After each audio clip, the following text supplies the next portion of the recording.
Hi guys, recently I tried this mac and cheese at home just to see what all the fuss is about because people in the US seem to love it, and I'm happy to say that it did not disappoint at all. It was beautiful.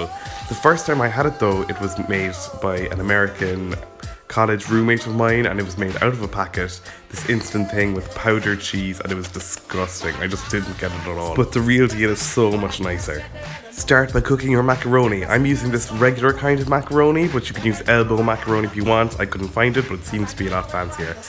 And add 500 grams of it to a pot of salted boiling water and just follow the packet instructions. Next, make a roux by adding about 75 grams of butter to a pan and letting it melt.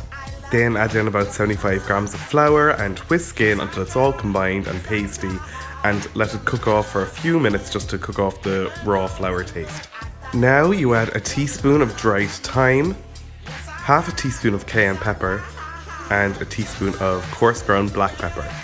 And whisk it all up so it's nice and combined, and those flavours will be in the sauce from the get-go.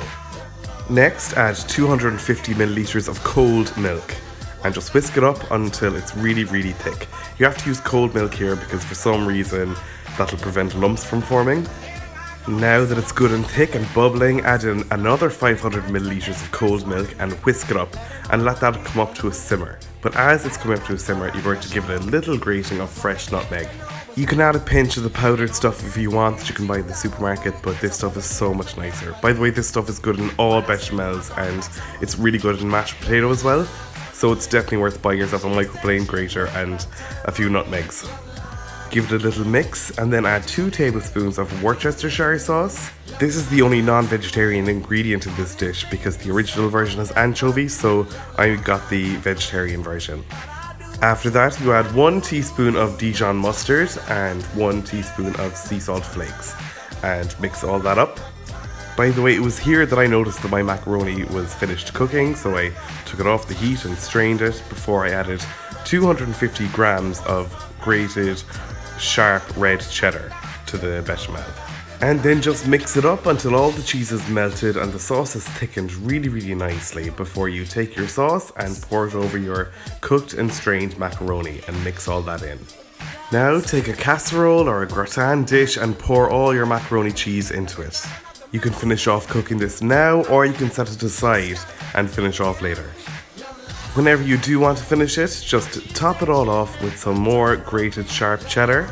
Then take about 200 grams of these panko breadcrumbs, pour in a melted tablespoon of butter and just mix all that up to combine.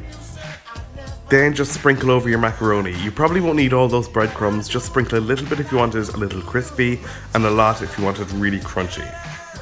Now bake at 200 degrees Celsius for 20 minutes if the macaroni is hot going into the oven.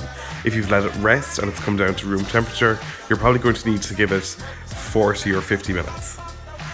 When it's done, the top should be nice and golden brown and it should be so crispy and crunchy, and the interior should be nice and rich and flavoursome, delicious. This really is so much better than that garbage out of the packet with the powdered cheese sauce. That is nothing compared to this at all. This is a different ballgame. Thanks a million for watching, guys. If you like this video, be sure to give me a like and subscribe to my channel below, and in the description you'll find links to all my social media accounts and the link to my blog where you find the full recipe at www.rookiecook.org.